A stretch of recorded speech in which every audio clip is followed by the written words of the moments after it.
안녕하세요. 저는 지방에서 작은 미용실을 운영하는 40대 여성입니다. 이 글을 올리기까지 꼬박 6달이 걸렸어요. 쓰다 지우고 또 쓰다가 덮어두고 그러길 수도 없이 반복했거든요. 사실 사연 채널에 올라온 걸 들을 때마다 이렇게 생각했었어요. 저분들은 자기 삶이 참 특별하다고 생각하는구나. 그냥 저랑은 좀 다른 세계 이야기처럼 느껴졌거든요. 그런데 돌아보니 제가 그 사람이 됐더라고요. 저는 그냥 평범하게 살았어요. 아이 키우고 밥 짓고 남편 출장 때문에 반찬통에 이것저것 챙겨 냉장고에 넣어두는 그런 사람요. 특별히 화려하지도 않았고 그냥 중간 어딘가쯤에서 살아가는 사람이었죠. 그런데 어느 날 걸려온 전화 한 통이 제가 살아온 시간을 완전히 다른 색깔로 칠해버렸답니다. 같은 장면인데 다른 장면이 됐고 같은 사람인데 다른 사람이 됐어요. 참 이상하죠? 사실은 아무것도 바뀐 게 없는데 알고 나면 전부 다 달라 보이는 것들이 있잖아요. 이 이야기가 저만의 이야기라면 좋겠다고 생각했어요. 근데 자꾸 마음에 걸리는 거예요. 혹시 지금 이 글을 읽고 계신 분 중에도 무언가 이상하다는 걸 느끼면서도 애써 모른 척하고 계신 분이 있지 않을까 하고요. 그래서 용기를 내 쓰기 시작했어요. 길고 부끄러운 이야기지만 끝까지 들어주세요. 저는 지방 소도시에서 자랐어요. 아버지는 작은 철물점을 하셨고 엄마는 그 옆에서 반찬 가게를 겸해서 운영하셨죠. 딱히 가난하진 않았는데 그렇다고 넉넉하지도 않았어요. 오빠 둘이 있었고 저는 막내였는데 늦게 낳은 딸이라 예쁨은 많이 받고 자랐어요. 그게 되려 제 발목을 잡을 때도 있었지만요. 공부에는 소질이 없었지만 대신 손재주가 있었어요. 어릴 때부터 뭔가 만지고 꾸미는 걸 좋아했고 친구들 머리 만져주는 게 취미였어요. 그러다 자연스럽게 미용을 배우게 됐고 24세 작은 가게를 하나 냈어요. 직원 한 명에 의자 3개, 아주 작은 가게였지만 제 이름이 걸린 첫 번째 공간이었어요. 그게 얼마나 뿌듯하던지요. 저희 엄마가 늘 하던 말이 있었어요. 네가 먹고 살 능력이 있어야지. 손 벌리고 사는 여잔 자기 목소리를 못 낸다. 어릴 땐 그게 무슨 말인지 잘 몰랐거든요. 엄마가 좀 유별나다고 생각했을 정도예요. 근데 살면서 그 말이 얼마나 맞는 말이었는지 뼈저리게 알게 됐네요. 결혼하고 나서도 엄마는 전화할 때마다 한마디씩 꼭 하셨어요. 네 통장은 따로 갖고 있어. 남편이 아무리 좋아도 그건 지켜야 돼. 그땐 그냥 잔소리라고 흘려들었어요. 근데 지금은요, 그 말 덕분에 제가 살았다고 생각해요. 남편을 처음 만난 건 26살 때 지인이 주선한 자리였는데 별 기대 없이 나갔어요. 워낙 소개 자리는 긴장되기도 하고 또 실망할 때도 많았으니까요. 근데 남편은 첫인상이 좀 달랐어요. 과하게 잘 보이려 하지도 않았고 억지로 분위기를 살리려 나서지도 않았어요.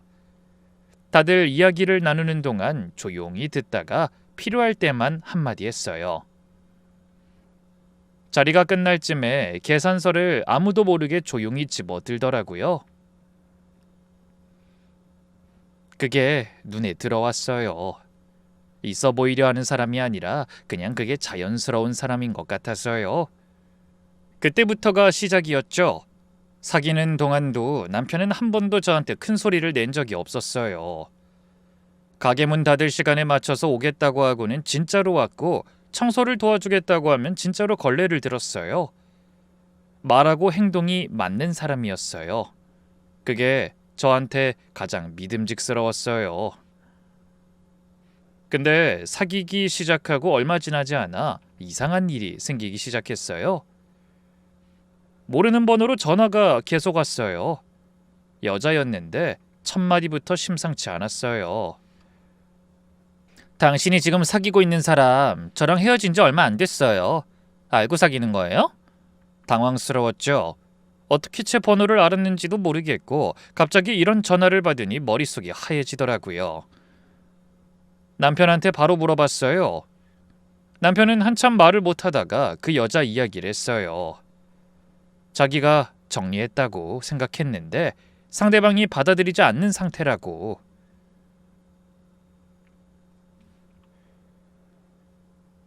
본인이 직접 이야기하겠다고 했어요. 그런데 일이 거기서 끝나지 않았어요. 며칠 뒤에 가게로 그 여자가 직접 찾아온 거예요. 처음엔 모르는 척하고 가게 문을 열었는데 그 여자가 들어왔어요. 눈이 많이 부어 있었고 화장도 다 번진 상태였어요. 안쓰럽다는 생각이 들면서도 이게 무슨 상황인지 파악이 안 돼서 가만히 있었더니 여자가 말했어요. 저 그냥 헤어진 게 아니에요. 일방적으로 당한 거죠. 저는 그 말을 듣고 어이가 없었어요. 헤어짐을 당한다는 게 말이 되나 싶었거든요. 근데 그 여자는 진심으로 보였어요. 억울하다고 생각한 거죠. 그게 더 무서웠어요. 제가 못나서 이러는 거라고 생각하죠? 아니에요. 억울해서 이러는 거예요. 제가 그 사람한테 어떻게 당했는지 아세요? 저요. 그 사람 뒷바라지를 몇 년을 했는데요. 저는 그 말을 들으면서 집착이나 미련이라기보다 진짜로 자기가 부당한 대우를 받았다고 생각하는 것 같더라고요. 잠시 침묵이 있다가 제가 조용히 말했어요. 저는 두 분이 정리된 걸로 알고 만났어요. 제가 끼어든 게 아니라고요. 그 여자가 저를 똑바로 봤어요. 그 사람이 그렇게 말했겠죠. 근데 그 사람 하는 말 다 믿으면 안 돼요. 지금은 당신한테 잘 보이려고 하니까 다 좋아 보이겠지만 저도 처음엔 그랬어요. 근데 당신도 제 꼴 날 수 있어요. 그리고 그 누나도 조심하세요. 걔네 한패예요. 저는 솔직히 반쯤은 흔들렸었어요. 헤어진 여자가 하는 말이니까 감정이 섞인 이야기라고 생각했어요. 그냥 상처받은 사람이 내뱉은 말이려니 했어요. 근데 그 여자가 마지막에 한 말이 있었어요. 그게 이상하게 오래 남았어요. 제가 그 사람을 못 잡아서 이러는 게 아니에요. 사람을 아무것도 아닌 것처럼 버리니까 저를 지워버리는 게 억울한 거예요. 그냥 이게 너무 억울해서요.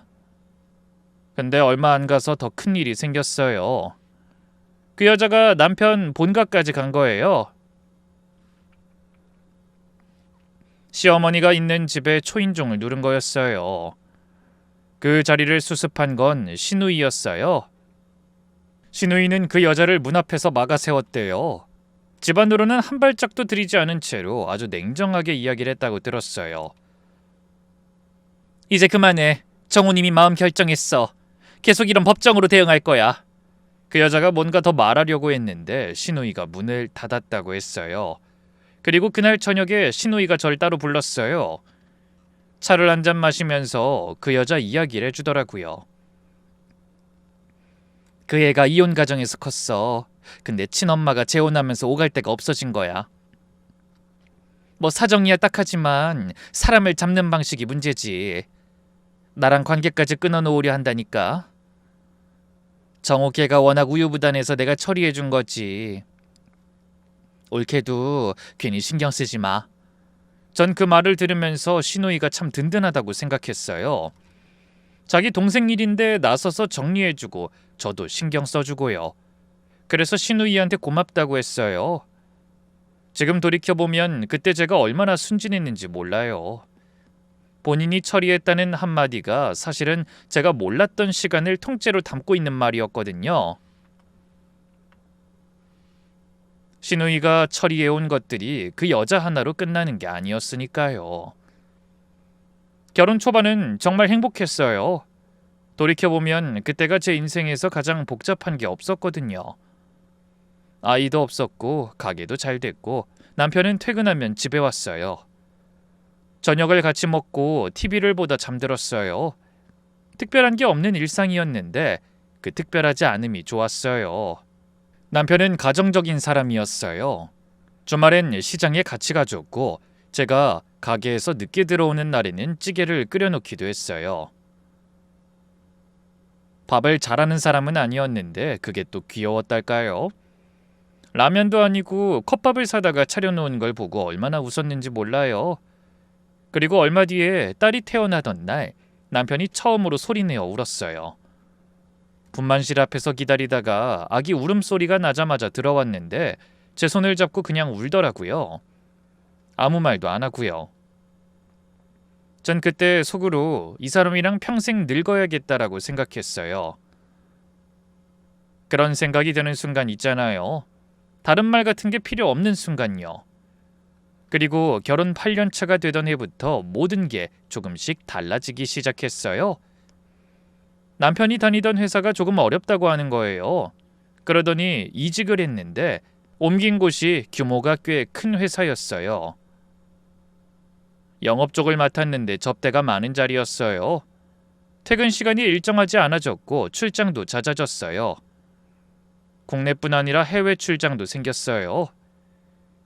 처음엔 당연히 그러려니 했어요. 자리가 올라가면 그럴 수밖에 없다고 생각했으니까요. 그때 남편이 저한테 한 말이 있어요. 당신이 집에서 애 옆에 좀 더 있어줘야 할 것 같아. 가게 일 많이 힘들지? 지금 생각하면 그 말이 참 교묘했어요. 힘드냐고 묻는데 실은 가게를 접으라는 말이었죠. 전 그때 그게 남편의 배려라고 생각했어요. 아이도 아직 어리고 제가 가게 일과 육아를 동시에 하다 보니 많이 지쳐 있었거든요. 그래서 가게를 정리했어요. 24세 이름 걸고 열었던 가게를 그렇게 접은 거예요. 시누이는 그 무렵부터 더 자주 나타났어요. 오는 것 자체는 문제가 아닌데 올 때마다 뭔가 한마디씩 했어요. 올케는 가게 접고 나니 어때? 하고 물어보는데 말투가 뭔가가 묻어 있었어요. 딱히 뭐라 꼬집을 순 없는데 묘하게 불편한 그런 말투요. 남편한테 그런 이야기를 하면 늘 같은 대답이 돌아왔어요. 누나 원래 저래. 신경 쓰지 마. 그 말로 전부 다 무마됐어요. 저도 그냥 그런가 보다 하고 넘겼어요. 시누이에 대해 무슨 이야기를 꺼내도 남편은 항상 시누이 편이었거든요. 제 편을 안 드는 게 아니라 그냥 말이 없어졌어요. 그 침묵이 어느 쪽인진 말 안 해도 알 수 있었어요. 그러다 딸이 초등학교에 들어가던 해에 저도 다시 일해보고 싶다고 했어요. 아이 학교 적응 좀 끝나면 같이 생각해보자. 그렇게 또 몇 년을 기다렸다가 중학교에 올라가던 해 또 이야기를 꺼냈어요. 고등학교 가면 그땐 당신이 좀 더 자유롭지 않겠어?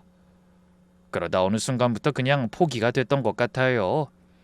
이 포기라기보다 그게 저한테 주어진 조건이라고 스스로 받아들이게 된 거겠죠. 사람이 그렇게 되더라고요. 조금씩, 아주 조금씩 좁아지면 처음이 어땠는지 잊어버려요. 그 사이 제 연락처에서 이름이 하나둘씩 지워졌어요. 가게 단골 손님들, 같이 일하던 사람들, 지인들, 특별히 연락을 끊은 게 아닌데 자연스럽게 멀어지더라고요. 그게 자연스러운 건지 아니면 누군가에 의해 설계된 건진 한참이 지나서야 알게 됐어요. 처음 이상하다는 느낌이 든 게 몇 년 전이에요. 남편이 출장에서 돌아오는 날이었는데 짐을 풀어서 세탁기에 넣으려고 와이셔츠를 집어들었는데 냄새가 났어요. 향수 냄새요. 제가 쓰는 것도 아니고 남편이 쓰는 것도 아닌 향이었어요. 여자 향수였어요. 순간 심장이 내려앉는 것 같았어요. 그냥 스쳐 지나갈 수도 있는 거잖아요. 사람이 많은 자리에 가면 향이 묻을 수도 있는 거니까요. 그래서 세탁기에 넣었어요. 그냥요. 근데 그 다음 달 카드 명세서를 보다가 손이 멈췄어요. 모르는 호텔 레스토랑에서 두 사람 몫의 식사 금액이 찍혀 있었어요. 날짜를 보니 출장 중이었던 날이었고요. 남편한테 물어봤더니 접대가 있었다고 했어요. 거래처 사람들이랑 저녁을 먹었다고요. 당연히 그럴 수 있다고 생각했어요. 그런데 그 다음에 또 비슷한 게 나왔어요. 이번엔 다른 지역이었어요. 근데 그때는 아무 말도 안 했어요. 물어볼 수가 없었어요. 물어봐도 사실인지 아닌지를 제가 확인할 방법도 없었고, 만약에 그게 거짓이라는 걸 알게 됐을 때 제가 어떻게 해야 하는지 몰랐어요. 아는 게 무서웠던 거예요. 그 시절에 저는요. 얼마 뒤부터는 남편이 새벽에 화장실에 자주 갔어요. 처음엔 그냥 잠이 잘 안 오나 보다 했어요. 근데 어느 날 밤에 제가 물 마시러 일어났다가 봤는데 화장실 문틈으로 빛이 새어나오고 있었어요. 핸드폰 액정에서 나오는 빛이요. 한참 있다가 문이 열렸는데 남편이 절 보더니 표정이 굳었어요. 그리고 폰을 주머니에 찔러 넣었어요. 어? 왜 안 자고? 물 마시러. 그게 대화의 전부였어요. 그리고 다시 누웠는데 잠이 안 왔어요. 천장만 보며 한참을 있었어요. 그리고 몇 개월 전에는 남편 핸드폰이 거실 탁자에 놓여 있었는데 화면이 켜져 있었어요. 저도 모르게 눈이 갔어요. 이름 없이 번호만 저장된 곳에서 문자가 와 있었어요. 오늘도 수고했어. 그거 하나였는데 전 그 문자를 보고 나서 한동안 그 자리에 그냥 서 있었어요. 남편이 들어오더니 핸드폰을 집어들었고 제 눈빛을 봤는지 잠깐 멈췄어요. 그리고 이러더라고요. 아, 그냥 거래처 직원이야. 원래 이렇게 문자하는 애야. 그때 이상하게 아무 말도 나오지 않았어요. 사실은 따지고 싶었는데 딸은 아직 학교 다닐 때였고 우리가 같이 산 시간이 10년이 넘었고 그 무게들이 입을 막았어요.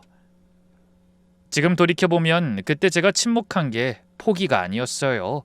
저한테 시간이 필요했던 거죠. 뭔가를 해야 한다는 걸 알면서도 어떻게 해야 하는지 몰랐던 시간요. 친구가 결혼한다고 연락이 온 건 그로부터 얼마 지나지 않아서였어요. 그 친구랑은 10년 넘게 붙어 다닌 친구예요.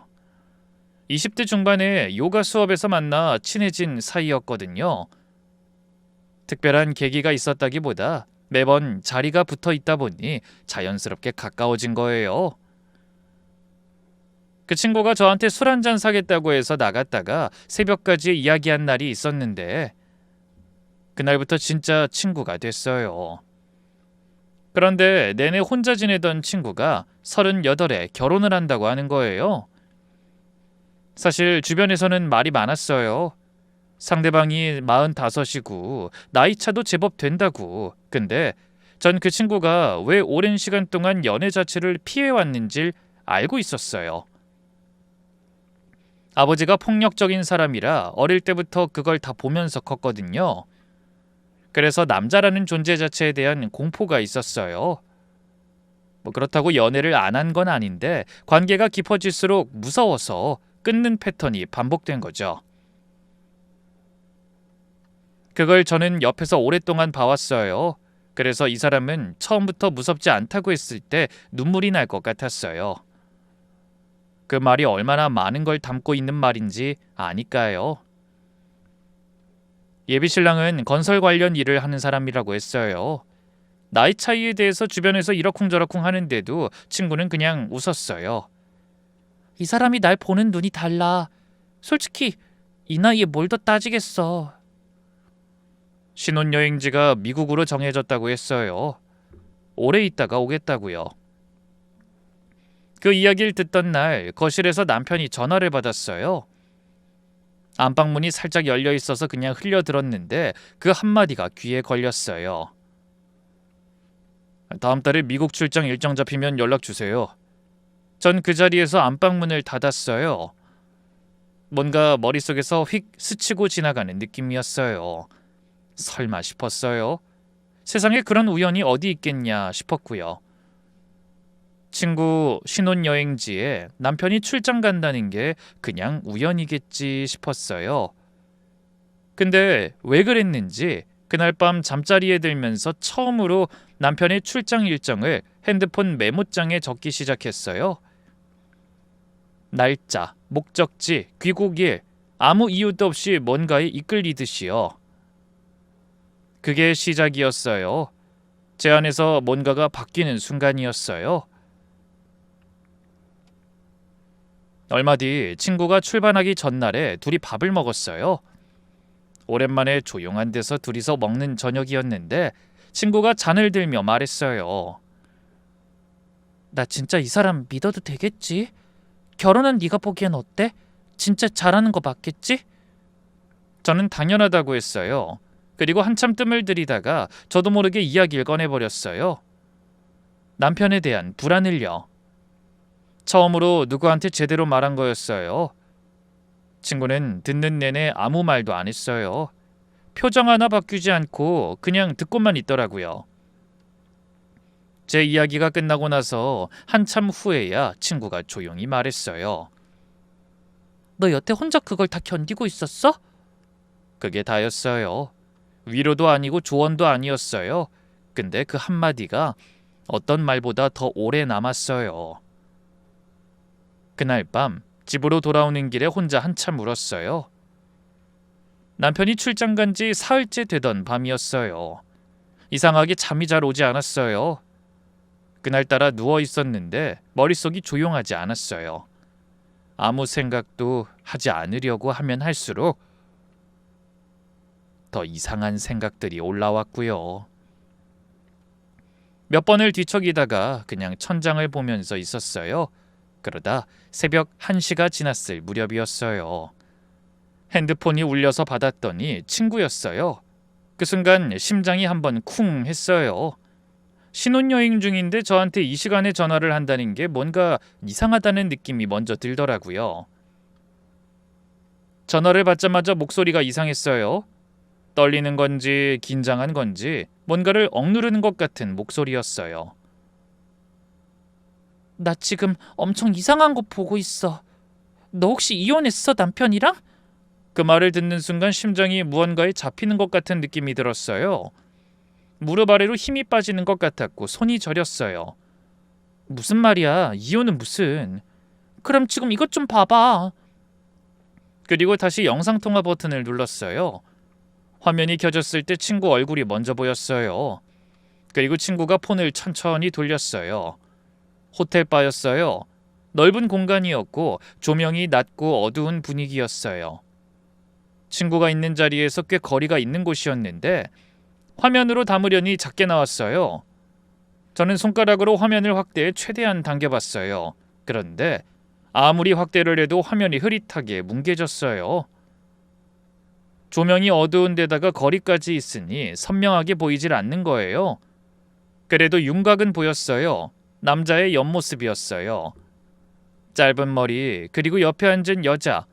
화면에서도 느껴질 만큼 젊어 보이는 여자였어요. 와인잔을 드는 손이 화면에 잠깐 잡혔는데 그 손이 흐릿하면서도 낯설게 느껴졌어요. 어느새 제 손이 발발 떨렸어요. 화면을 더 당겨보려고 손가락을 오므렸는데 이미 최대로 확대된 상태였어요. 그때 화면 안에서 친구가 속삭이듯 말했어요. 네 남편 맞지? 멀리서 봐도 난 딱 알겠는데. 저는 화면을 보면서 계속 손가락으로 확대를 시도했어요. 제발 아니길 바라면서요. 흐릿하게 보이는 남자의 옆모습이 제가 10년 가까이 봐온 얼굴인지 아닌지 그게 확실하지 않길 바라면서요. 그 순간 친구 신랑이 그쪽을 향해 살짝 손을 흔들었어요. 그때 그 남자가 고개를 돌렸어요. 흐릿한 화면 속에서도 카메라를 의식하는 게 느껴졌어요. 남편이었어요. 저는 핸드폰을 쥔 채로 아무 말도 못했어요. 목 안에 뭔가가 꽉 막힌 것 같아서요. 친구가 화면 안에서 저를 보며 입술을 꼭 다물고 있었어요. 뭐라고 해야 할지 모르는 눈빛이었죠.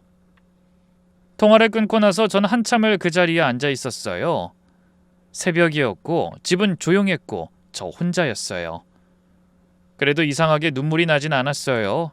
그냥 뭔가가 차갑게 가라앉는 느낌이었어요. 온몸에서 힘이 빠지는 것 같기도 하고 동시에 어디선가 단단한 것이 생기는 것 같기도 하고 그리고 한 가지가 머릿속에서 자꾸 맴돌았어요. 그 여자가 누구냐는 것보다 제 나이보다 훨씬 어린 여자. 그게 가슴속에서 뭔가를 찌르는 것 같았죠. 배신감이랑은 다른 종류의 감정이었어요. 그날 밤은 그렇게 지나갔어요. 남편이 돌아오는 날까지 전 아무 연락도 하지 않았어요. 전화도 안 했고 문자도 안 보냈어요. 남편이 먼저 잘 지내라고 짧은 문자를 보냈는데 저도 짧게 응이라고만 했어요. 그게 전부였어요. 그리고 그 시간 동안 전 이상하게 더 침착했어요. 격렬하게 화를 내야 할 것 같은데 그런 감정보다 서늘한 무언가가 안에 자리를 잡고 있었어요. 분노 아래에 있는 무언가요.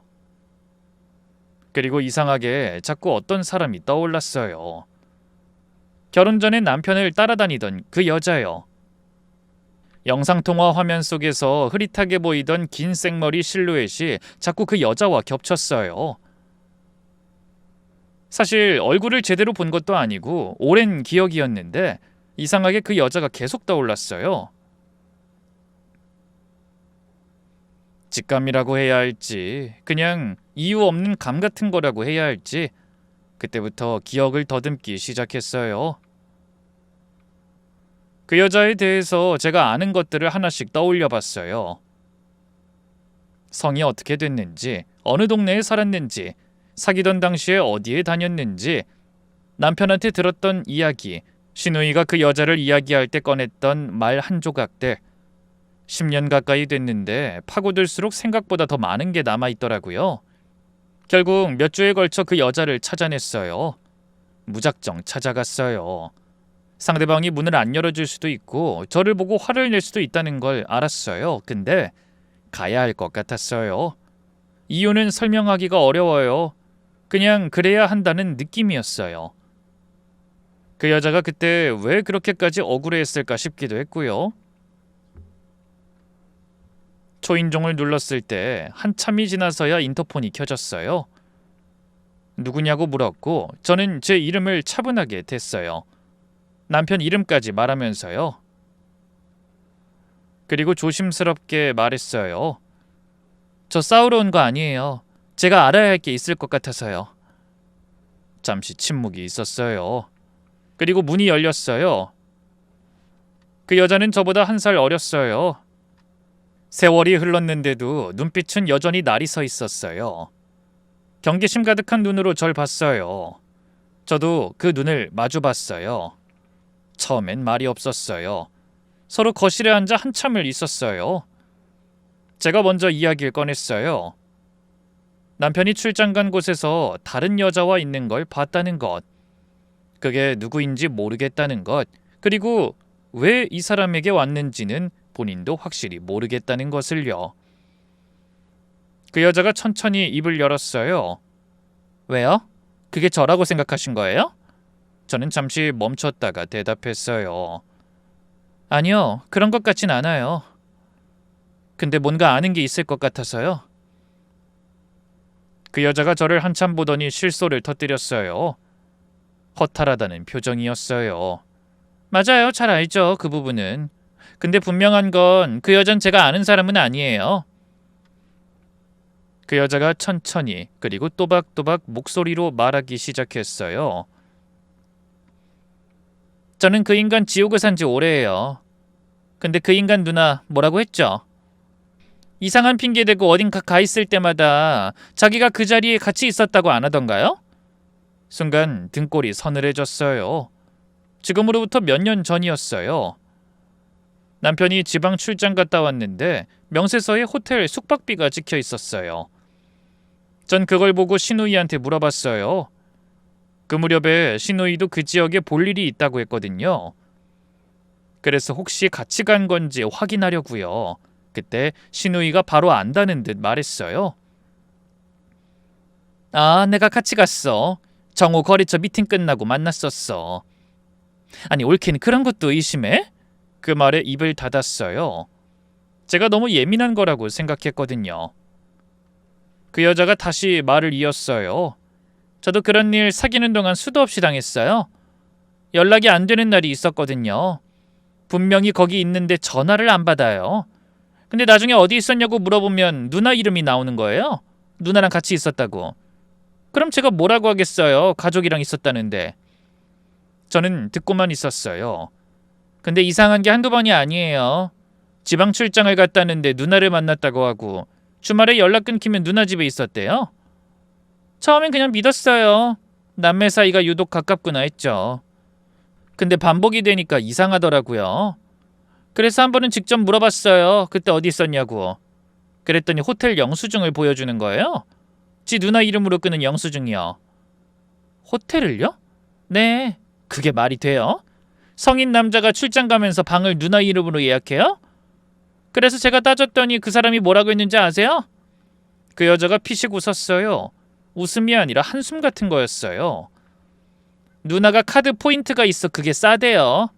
포인트 써서 방 잡아줬다고요?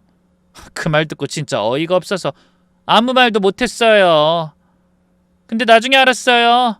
방을 누나 이름으로 잡아두면 뭘 물어봐도 누나가 있었다고 하면 그만이잖아요.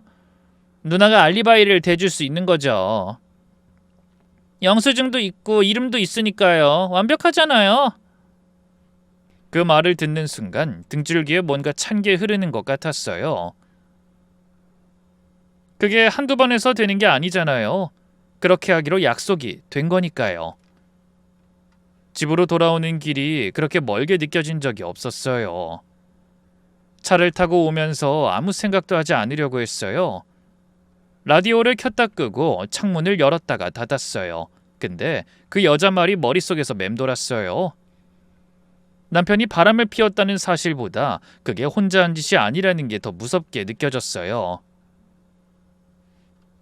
남편 바람 문제라면 단순한 이야기였겠지만 들키지 않으려고 미리 구조를 짜고 역할을 나누고 이건 두 사람이 함께 만들어 온 구조였던 거잖아요. 며칠 뒤에 친구한테 연락이 왔어요.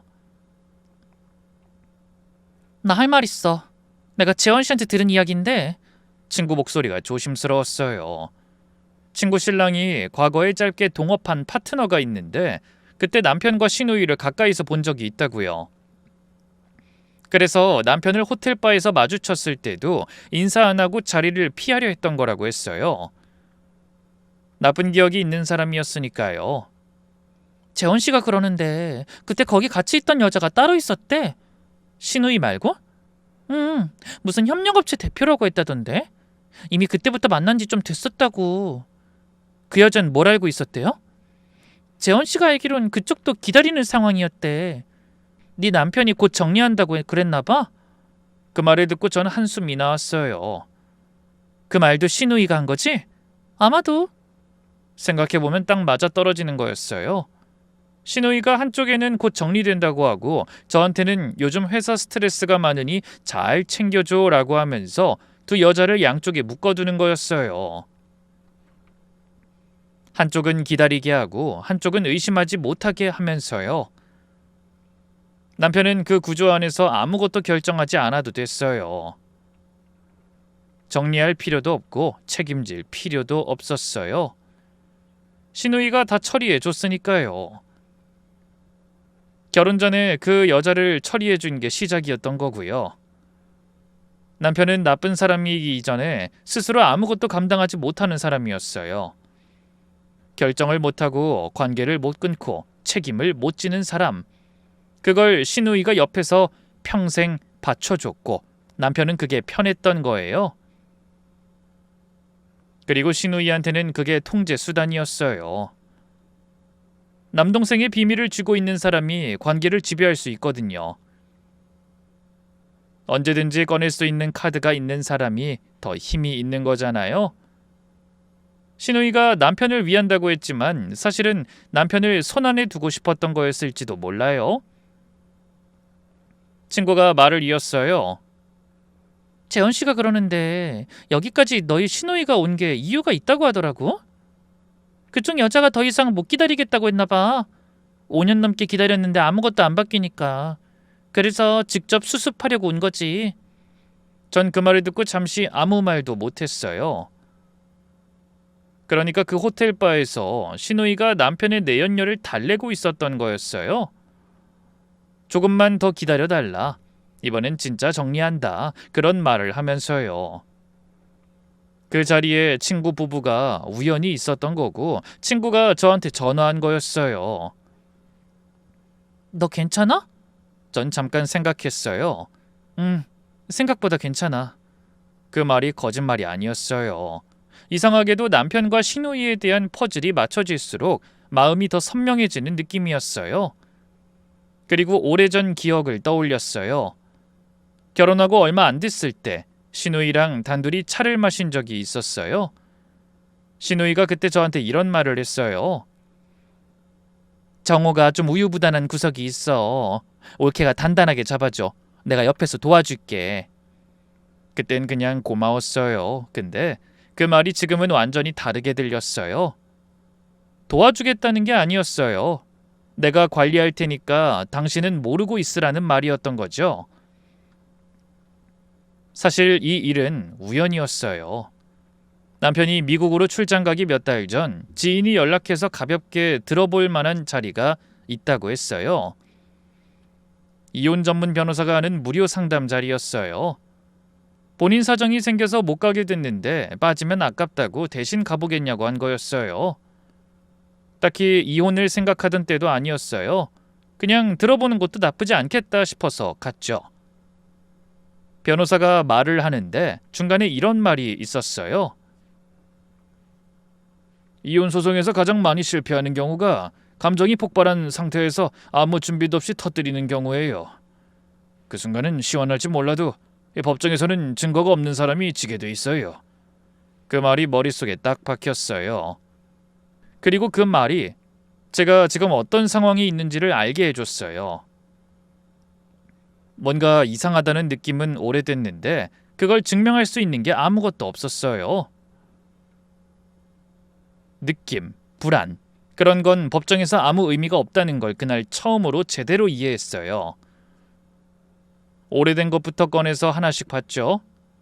그 전까지는 그냥 슬쩍 보고 덮었는데 이번엔 날짜랑 금액이랑 장소를 다 옮겨 적었어요. 출장 일정이랑 비교해봤어요. 숙박비가 찍힌 날짜랑 남편이 말한 출장 날짜가 맞는지 하나씩 확인했어요. 어긋나는 날이 여러 개 나왔어요. 출장이 없다고 했는데 숙박비가 찍힌 날, 당일 출장이라고 했는데 이틀째 숙박이 된 날. 저는 그걸 전부 정리해서 파일을 하나 만들었어요. 그리고 변호사한테 개인 상담을 신청했어요. 변호사가 자료를 보더니 말했어요. 이 정도면 시작은 된 것 같은데요. 좀 더 모을 수 있으면 좋고요. 얼마나 더요? 상대방이 부인할 수 없을 만큼요. 많으면 많을수록 좋죠. 그 다음부턴 더 꼼꼼하게 봤어요. 남편이 쓰는 메모에 일정이 남아있는 경우도 있었는데 남편이 자리를 비운 사이 확인했어요. 죄책감이 없었냐고요? 솔직히 말하면 없었어요. 그 시점엔 이미 제 안에서 무언가가 정해져 있었던 것 같아요. 남편이 돌아오기 며칠 전 남편한테 문자를 하나 보냈어요. 뭐 하고 있어? 물음표도 없이 그냥 그렇게 썼어요. 따지는 말도 아니고 확인하는 말도 아닌 그냥 던지는 말처럼요. 남편한테서 답장이 오는 데만 3시간이 걸렸어요. 거래처 미팅 있고 똑같지? 왜? 딱 그거였어요. 저는 그 문자를 보고 더 이상 보내지 않았어요. 그냥 읽고 화면을 껐어요. 그런데 다음날 오전에 초인종이 울렸어요. 연락도 없이 시누이가 찾아왔어요. 손에 과일도 들고 있었어요. 선물용으로 포장된 거였는데 그게 더 어색했어요. 시누이가 뭔가를 들고 찾아온 적이 거의 없었거든요. 그냥 이 근처 왔다가 올케 심심할 것 같아서 저는 말없이 문을 열었어요. 차를 마시면서 이런저런 이야기를 했어요. 처음엔 별 내용이 없는 이야기들이었어요. 날씨나 딸 소식, 요즘 어떻게 지내냐는 것들이요. 전 그냥 짧게 대답하면서 듣고 있었어요. 그러다가 시누이가 과일을 먹으면서 자연스럽게 말을 꺼냈어요. 정호하고 연락은 하지? 뭐 별일 없대? 전 그 순간 뭔가가 확 당겨지는 느낌이 들었어요. 제가 남편한테 문자를 보냈는데 바로 다음날 신우이가 찾아온 거잖아요. 제가 뭔가를 눈치챈 것 같다고 남편이 신우이한테 연락한 거고 신우이가 직접 수습하러 온 거였어요. 전 일부러 내색하지 않았어요. 네, 미팅하고 똑같대요. 근데 좀 오래 있다 오는 것 같긴 한데. 나도 잠깐 거기 있었어. 저는 잠깐 멈췄어요. 네? 아, 정호가 LA 가기 전에 나한테 연락이 왔었거든. 내가 그쪽에 볼 일이 있어서 갔다가 겸사겸사 같이 저녁도 먹었어, 둘이서. 이상하게 생각하진 말고. 전 그 말을 들으면서 신우이를 봤어요. 표정이 아주 자연스러웠어요. 눈 하나 깜짝하지 않았어요. 미리 준비한 말이 아니라 그냥 사실을 전달하는 사람처럼 이야기했어요. 아, 그래요? 거기까지 간 줄은 몰랐네요. 나도 마침 일이 있었거든. 왜? 뭐 이상해? 이런 식으로 미팅 많이 잡혀. 저는 잠깐 생각하다가 말했어요. 아니요, 그냥 물어본 거예요. 신호이가 편하게 웃었어요. 정우가 요새 거래처 관리가 힘들다고 했는데 옳게도 알지? 좀 이해해줘. 전 그 자리에서 더 이상 아무 말도 하지 않았어요. 신우이는 1시간쯤 있다 일어났어요. 문을 닫고 나서 저는 그 자리에 서 있었어요. 남편한테 짧은 문자 하나를 보냈는데 바로 신우이가 찾아온 거잖아요. 묻지 않았는데 먼저 알리바이를 꺼내면서요. 자기도 거기 있었다고. 전 그날 이 두 사람이 얼마나 오래, 얼마나 촘촘하게 이걸 해왔는지 실감했어요. 남편이 어딘가에 있을 때마다 신우이가 그 자리에 있었다고 말해주는 구조. 물어보기 전에 먼저 이야기를 꺼내서 의심 자체가 생기지 않게 만드는 방식. 이건 한 번에서 되는 일이 아니에요. 단련이 된 사람들이에요. 수십 번, 수백 번 해온 사람들인 거죠. 전 그날 저녁 신우이가 다녀간 날짜, 한 말, 분위기, 그걸 전부 적었어요. 변호사한테도 문자를 보냈어요. 오늘 신우이가 다녀갔는데 녹음도 하고 다 기록해뒀어요. 잘하셨어요. 알리바이를 먼저 제시했다는 게 이미 뭔가를 알고 있었다는 뜻이 되거든요. 저는 잠시 창밖을 봤어요. 오래전부터 두 사람이 함께 설계해 온 거였어요. 남편이 어딘가에 있을 때 신우이가 먼저 알리바이를 깔아두는 것, 나중에 흔적이 남지 않도록 호텔은 자기 이름으로 잡아두는 것, 의심하면 내가 거기 있었다고 막아서는 것, 그 순서가 이번에도 똑같이 진행되고 있었어요. 근데 이번엔 제가 그 순서를 알고 있었어요. 이번에도 자기들 방식대로 했는데 이번엔 그 그물 안으로 걸어 들어온 거나 다름없었죠. 남편이 돌아오는 날 저는 평소랑 똑같이 했어요. 저녁을 준비해서 남편이 좋아하는 반찬을 차렸어요. 의도한 건 아니었어요. 그냥 지금껏 해온 거니까요. 몸이 먼저 움직이더라고요. 남편이 문을 열고 들어왔어요. 평소랑 다르지 않은 얼굴이었어요. 피곤해 보이지도 않았고 특별히 무언가를 감추는 표정도 아니었어요. 그냥 집에 들어오는 남편이었어요. 왔어? 응. 밥은? 다 됐어. 그게 다였어요. 저녁 내내 아무 말도 하지 않았어요. 남편이 밥을 먹는 동안 전 설거지를 했어요. 등을 돌리고 서서 물소리를 들으면서요. 손을 움직였어요. 분노가 없었던 건 절대로 아니에요. 그 분노를 어디 쏟지 않는 게 그때 제가 할 수 있는 최선이었어요. 남편은 그날 먼저 잠이 들었어요. 하지만 전 잠을 잘 수가 없었어요. 그 침묵이 남편을 얼마나 불편하게 했는지 며칠이 지나서야 알았어요. 딸이 봉투를 가져온 건 그로부터 며칠 후 저녁이었어요. 딸이 고등학교 3학년이었어요. 수능이 얼마 남지 않은 시기였는데 매일 밤 방에 불을 켜두고 공부를 했어요. 저는 방에 불이 꺼지기 전까지는 잠을 잘 수가 없었어요. 아이 걱정인지 제 걱정인지 모든 게 한데에 섞여서 밤이 길었어요. 그날도 늦게까지 부엌에 앉아 있었어요. 따뜻한 걸 마시면서 멍하니 있었는데 딸 방문이 열리는 소리가 났어요. 그러더니 부엌으로 들어왔어요. 손에는 뭔가를 들고 있었어요. 갈색 봉투였어요. 낡은 봉투였는데 모서리가 달아 있었어요. 그러더니 식탁 맞은편에 앉았어요. 봉투를 식탁 위에 내려놓고 절 봤어요. 엄마, 나 이거 계속 갖고 있었어. 저는 봉투를 봤어요. 어? 뭔데? 전에 아빠 폰 잠깐 쓴 적 있잖아. 내 폰 액정이 깨져서. 그때 아빠 폰으로 자료 옮기다가 잘못 눌렀는데 대화 내용이 다 열렸어. 저는 21번 고르고 들었어요. 그냥 닫으려다가 이상해서 읽고 나서 캡처한 거야. 그리고 인쇄해서 봉투에 넣어뒀어. 딸이 봉투를 제 쪽으로 밀었어요. 봉투를 열어보니 인쇄된 화면 캡처본들이었어요. 꽤 여러 장이었어요. 날짜가 있었고 이름 없이 번호로만 저장된 상대방과 주고받은 대화들이었어요. 손이 조금 떨렸어요. 한 장씩 넘기면서 읽었어요. 딸이 조용히 말했어요. 엄마한테 말하려고 했는데 못하겠더라고. 엄마가 알면 어떻게 될지 무서워서. 그래서 그냥 갖고만 있었어. 근데 요즘 엄마 보면서 이제 줘야 할 것 같았어. 전 고개를 들어서 딸을 봤어요. 이 어린애가 중학교 때 봤던 거였어요.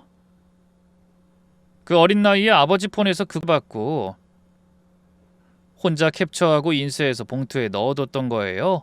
혹시 엄마가 상처받을까봐 말도 못하고 뭔지 알면서도 학교 다니고 아버지 얼굴을 보면서 아무렇지 않게 지낸 거잖아요. 저는 딸 앞에서 처음으로 소리내어 울었어요. 그랬더니 딸이 당황한 것 같았어요. 손을 뻗어서 제 손을 잡았어요. 울음이 잦아들고 나서 제가 먼저 말했어요. 미안해. 엄마보다 더 오래 알고 있었구나. 힘들었겠다. 딸이 고개를 저었어요. 엄마가 왜 미안해. 미안할 거 없어. 잠시 아무 말이 없었어요. 부엌에 시계 소리만 났어요.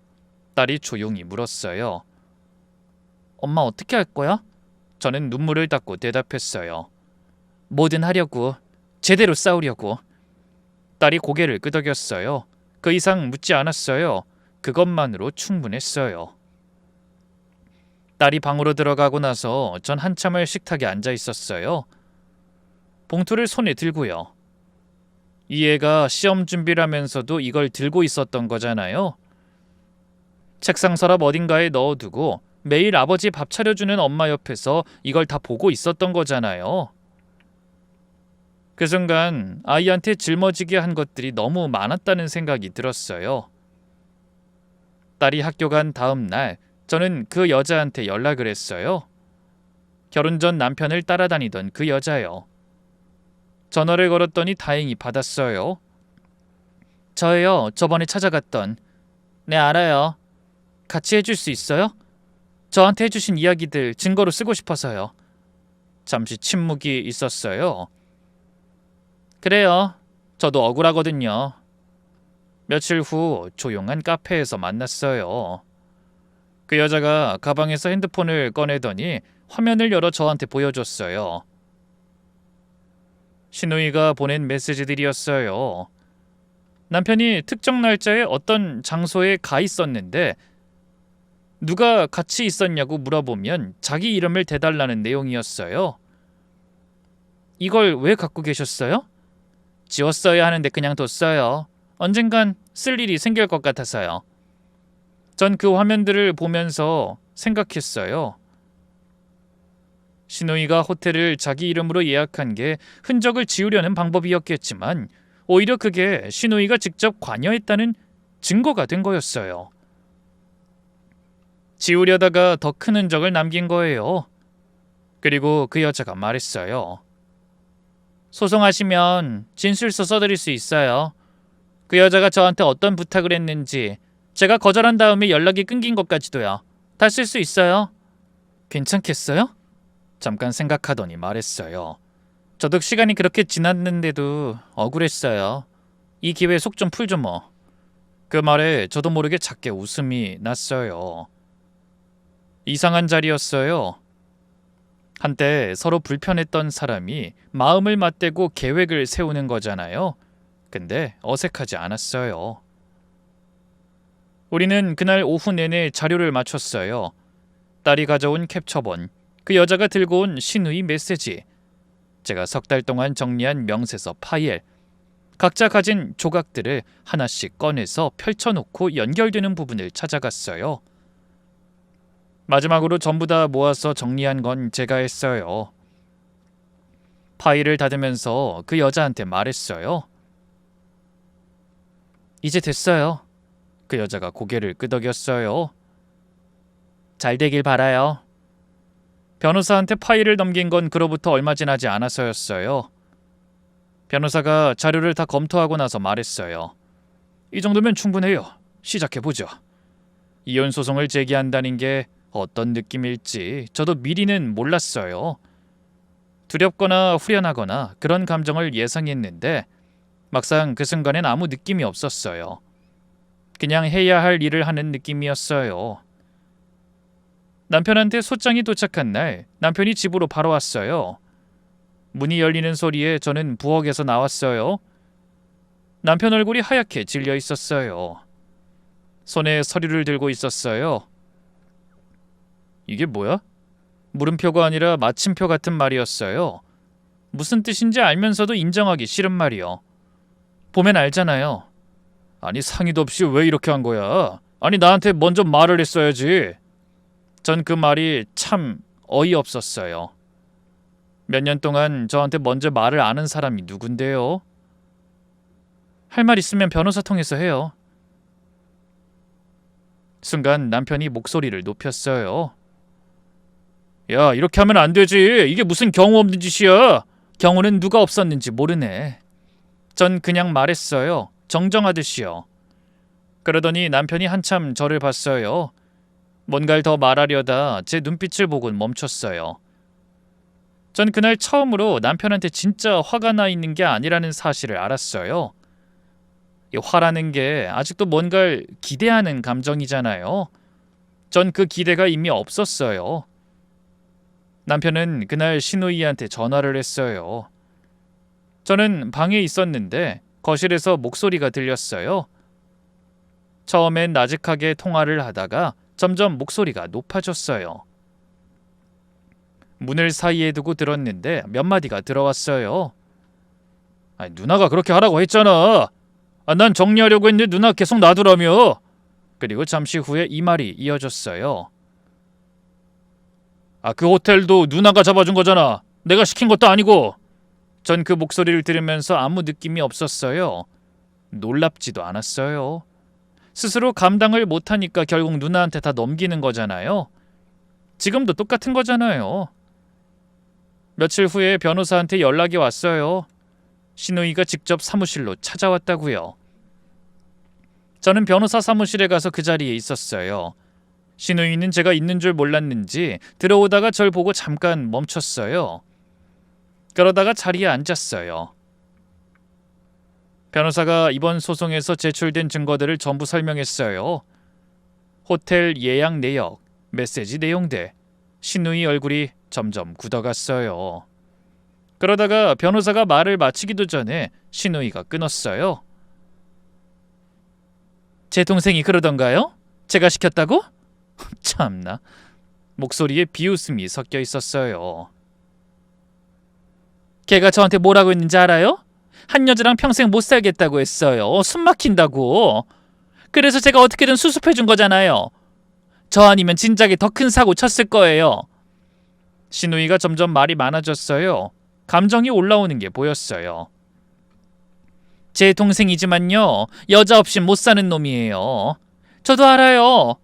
근데 이혼하면 재산 반으로 줄고 집안이 흔들리잖아요. 그래서 제가 관리해 준 거예요. 근데 그걸 지금 다 저한테 덮어 씌우는 거예요? 전 그 말을 들으면서 아무 말도 하지 않았어요. 신우이가 저를 봤어요.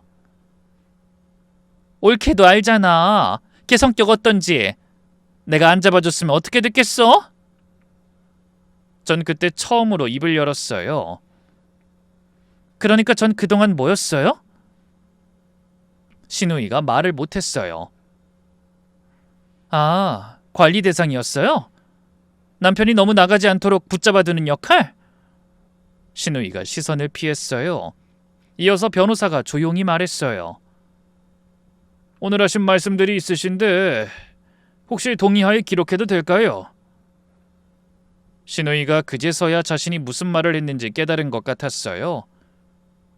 얼굴이 굳었어요. 그러더니 가방을 집어들고 자리에서 일어났어요. 뭔가를 더 말하려다가 그냥 나갔어요. 문이 닫히고 나서 변호사가 저를 봤어요. 방금 본인이 다 실토했네요. 그 뒤에 재판이 진행되면서 예상하지 못한 일이 하나 생겼어요. 바로 내연녀 쪽이었어요. 몇 년을 곧 정리된다는 말을 믿고 기다렸는데 그 말이 신우이가 만들어서 전달한 거라는 걸 알게 된 거예요. 내연녀도 이용당한 쪽이었어요. 그 여자가 신우이와 주고받은 대화를 직접 제출했어요. 자기가 얼마나 오랫동안 거짓말 속에 있었는지를요. 그게 결정적이었어요. 신우이가 두 여자한테 각각 다른 이야기를 하면서 이 구조를 유지해왔다는 게 한순간에 드러난 거였어요. 혼인 파탄의 방조가 아니라 직접적인 개입이었어요. 남편이 마지막으로 저한테 직접 찾아온 건 판결이 나기 얼마 전이었어요. 초인종이 울려서 나갔더니 남편이 평소와 달리 많이 야윈 얼굴로 서 있었어요. 회사에서도 비자금 문제로 감사가 진행 중이란 사실을 이미 알고 있었어요. 사면 초과였겠죠? 남편이 현관 앞에서 말했어요. 미안해. 진짜 잘못했어. 다시 시작하면 안 될까? 저는 남편을 봤어요. 한때는 딸이 태어나던 날 소리내어 울던 사람이었어요. 그 사람이 지금 현관 앞에 이렇게 서 있는 거였어요. 그걸 보니 아프더라고요. 근데 그 아픔이 뭔지를 알았어요. 그 사람이 불쌍해서 아픈 거였어요. 그 사람한테 미련이 있어서가 아니라 이렇게까지 되어버린 그 세월이 안타까워서요. 저는 조용히 말했어요. 당신이 비는 건 나한테 비는 게 아니야. 회사에서 잘리고 돈도 없어지고 당신 누나한테도 버림받고 나서야 온 거잖아. 갈 데가 없어서 온 거야. 결혼 전에 그 여자가 당신한테 매달렸을 때 뭐라고 했는지 기억해? 갈 데 없다고 사람한테 매달리면 안 된다고 그랬지. 본인 입으로. 근데 당신이 지금 딱 그 꼴이야. 남편 얼굴이 굳었어요. 그래도 우리가 같이 산 시간이 그동안 가게 접고 아무것도 모른 채로 살림이나 하게 해놓고 그 사이에 당신 누나랑 둘이 다른 여자 만나면서 관리한 거잖아. 난 그 시간 동안 진짜 결혼 생활을 한 거고 당신은 이용만 한 거야. 우린 같은 시간에 산 게 아니라고. 다신 나타나지 마. 그리고 문을 닫았어요. 판결이 난 건 소송을 시작하고 1년 2달쯤 됐을 때였어요. 전부 인정됐어요. 위자료, 재산 분할 다요. 저는 전화를 끊고 나서 한참을 가만히 있었어요. 울 줄 알았어요. 아니면 뭔가 크게 감정이 올라올 줄 알았어요. 근데 그냥 마음이 조용했어요. 오래 바람이 불다가 갑자기 잠잠해지는 느낌이요. 남편은 회사에서도 결국 징계를 받았어요. 비자금 문제가 감사에서 드러났거든요. 소송 과정에서 제 쪽 변호사가 그 계좌 내역을 제출하면서 회사 감사까지 이어진 거예요. 신우이는 내연녀가 낸 민사소송을 맞닥뜨렸어요. 그리고 그 여자한테는 소송이 끝나고 나서야 문자를 보냈어요. 덕분에 잘 됐어요. 고마워요. 저도 후련하네요. 짧은 문자였는데 더 이상 무슨 말이 필요하겠어요. 서로 억울했던 사람들이 각자 할 일을 하고 나서 끝난 거니까요. 그걸로 됐어요. 이 일이 정리되고 나서 제가 가장 먼저 한 게 있어요. 미용 자격증을 다시 찾은 거예요. 동네에 작은 가게를 하나 냈어요. 크지 않아요. 의자 4개짜리 햇볕이 잘 드는 자리예요. 그리고 간판에 제 이름을 올렸어요. 그게 올라가던 날 저 혼자 한참 올려다 봤어요. 그리고 전에 엄마가 해준 말씀이 떠올랐어요. 네가 먹고 살 능력이 있어야지. 손 벌리고 사는 여자는 자기 목소리를 못 낸다. 근데 지금은 그 말이 좀 다르게 들려요. 먹고 사는 것만이 아니라 내가 내 삶을 고를 수 있는 사람이어야 한다는 말이었던 것 같아요. 내 이름으로 된 것들이 있어야 내가 바로 설 수 있다는 거요. 여러분께 마지막으로 드리고 싶은 말이 있어요. 저는 오랫동안 이상하다는 느낌을 받으면서도 저를 다독였어요. 내가 너무 예민한가? 의심이 많은 건가? 그렇게 감각을 지워가면서 살았어요. 지금 뭔가 이상하다는 느낌을 받으면서도 아이 때문에, 세월 때문에, 나이 때문에, 지금 와서 어떻게 하냐는 생각 때문에 그냥 눌러둔 거죠. 지금 와서 어떻게 하냐는 말을 저도 스스로한테 수도 없이 했어요. 근데요, 지금이 제일 이른 거예요. 1년 후보다 오늘이 이른 거고, 내일 하는 것보다 지금 하는 게 이른 거예요. 늦었다는 말은요, 아직 아무것도 안 했을 때 쓰는 말이에요. 여러분도 얼마든 할 수 있어요. 응원을 담아서 보내며 제 이야기는 여기서 마칠게요.